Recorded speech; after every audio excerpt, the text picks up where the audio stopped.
तो यहाँ पर मतलब व्यवस्था नहीं होती आसपास में एनएचआई की तरफ से, एक्सप्रेसवे की तरफ से? अभी कोई व्यवस्था नहीं है। कोई व्यवस्था नहीं है अभी। तो और अगर बड़ी गाड़ी वाले भी आते हैं, वो भी सब ऐसे ही ले जाते हैं। अभी मतलब कोई व्यवस्था नहीं है पंचर की। कोई व्यवस्था नहीं है अभी। हमारा किसी से कोई मतलब नहीं होता।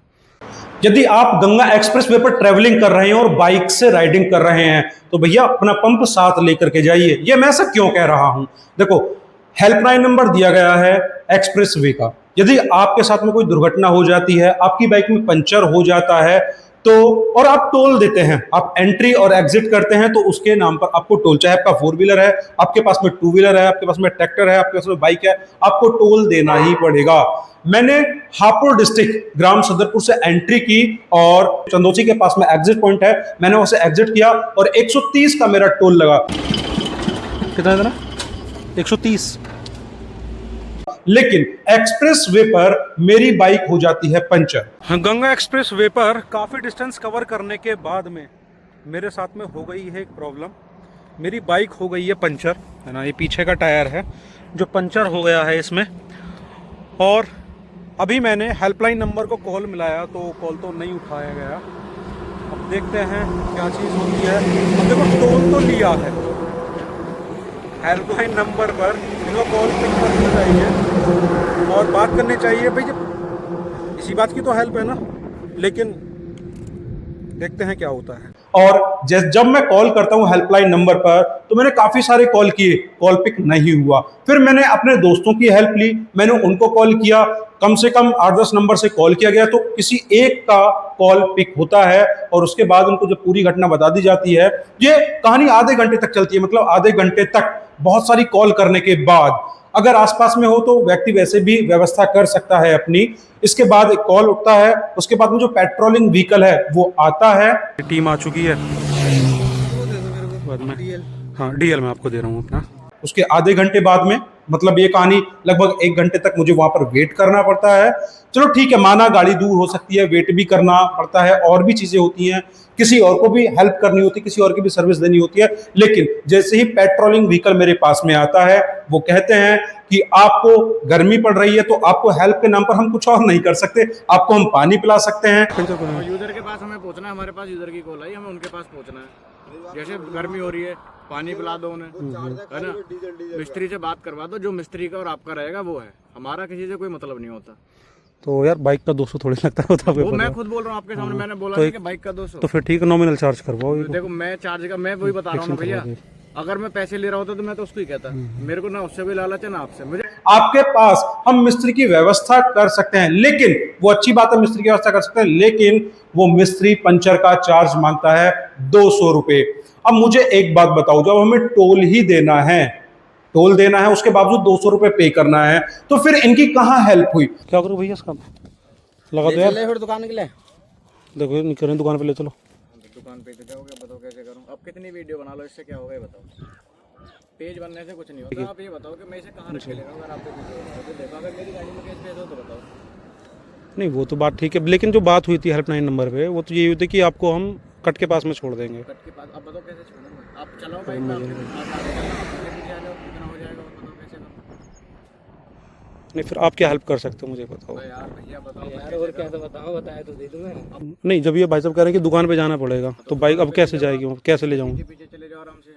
अब बताओ इसकी ट्यूब खराब है मेरे पास, नहीं हाइड्रा होगी, कुछ उठा के तो ले जाओ, गर्मी में तो कैसे ले जाऊँ, 5 किलोमीटर दूरी होगी। बाइक उठाने हाइड्रा कैसे आएगा यार? आप ही बताओ। आप तो फिर क्या हेल्प होगी? सारी चीजें तो पैदल तो अब यहाँ पे पैदल लेके जाऊँगा मतलब। अब यार कैसे जाओगे बताओ? आदमी परेशानी में होता है तो बहुत सारे पैसे भी खर्च कर देता है, 500 भी देता है, 1000 भी देता है, क्योंकि वो प्रॉब्लम में फंसा हुआ है। लेकिन इसके बावजूद, ये सुविधा होने के बावजूद, मैंने अभी कुछ दिन पहले एक वीडियो बनाई थी express way, Ganga express way के ऊपर ही, और मैंने तारीफ की कि टेक्नोलॉजी से लैस हाईवे है, एम्बुलेंस, ये सारी चीजें मैंने बनाया था। लेकिन जब मैंने खुद इस चीज का एक्सपीरियंस किया तो फिर मुझे क्या मिलता है? मुझे बोला जाता है बताओ मैं तुम्हारी गाड़ी पैदल लेके चलूं गर्मी में? एक काम करो, ये ठेली वाला जा रहा है, इसके पीछे पीछे चले जाओ एग्जिट पॉइंट तक। नहीं जब ये भाई साहब कह रहे हैं कि दुकान पे जाना पड़ेगा तो बाइक अब कैसे जाएगी, कैसे ले जाऊंगा? पीछे चले जाओ आराम से। तो पैदल तो अब यहाँ पे पैदल लेके जाऊंगा मतलब। अब यार कैसे जाओगे बताओ? मैं जबकि कॉल पर बात हुई थी कि हम एग्जिट पॉइंट पर आपकी गाड़ी छोड़ देंगे, वहां पर व्यवस्था करा के देंगे, ये सारी चीजें, लेकिन वहां पर आने हर छोटी छोटी बात की वीडियो बना रहा है। हम भी आ जाएंगे लाइव, कहीं ना कहीं तो दिखेंगे हम भी। हाँ तो कह रहा है कि मेरी तो जो बात हुई है हेल्पलाइन नंबर पे, वो कह रहा कट पर छोड़ेंगे कि पास वाला जो कट है वहाँ पे छोड़ देंगे। कितने का आता है भाई?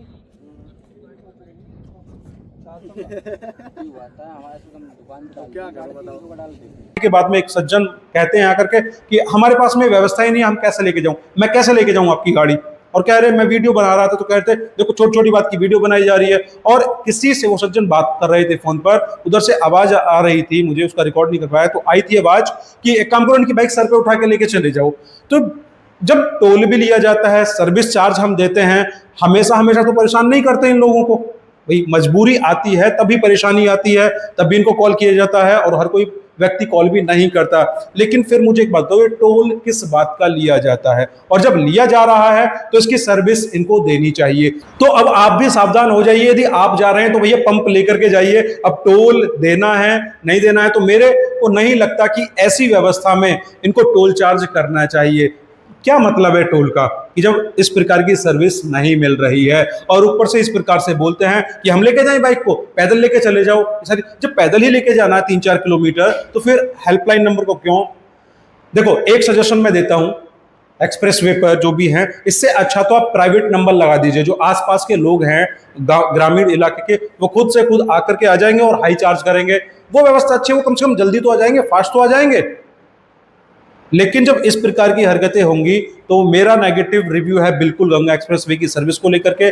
सर्विस बिल्कुल भी नहीं है, टोल के नाम पर लूटा जाता है। और हो सकता है कि ये लोग उन प्राइवेट सेक्टर से मिले हुए हों, क्योंकि 200 रुपए का चार्ज करना एक पंचर के लिए, आप ही बताओ ये कहाँ का नियम है? इसका मतलब कहीं ना कहीं चीजें, कितने लोग बेचारे फंसते होंगे, उनसे आपस में चीजें ये मिले जुले हैं। सारी चीजें तो मैं यही बोलूंगा। बाकी आपकी समझदारी है, आप क्या फेस कर रहे हैं गंगा एक्सप्रेस वे पर, ये अभी नया शुरू हुआ है, और क्या चीजें चल रही हैं कमेंट बॉक्स में जरूर बताइएगा। मेरा एक्सपीरियंस था, मैंने आपके साथ में शेयर किया, और विद वीडियो के साथ में मैं ये एक्सपीरियंस शेयर कर रहा हूं। ये वीडियो देखने के लिए आप सभी का हृदय से बहुत बहुत धन्यवाद, और इस वीडियो को शेयर कर दीजिएगा जिससे सभी को पता लगे गंगा एक्सप्रेस वे पर क्या क्या सर्विस मिल रही है।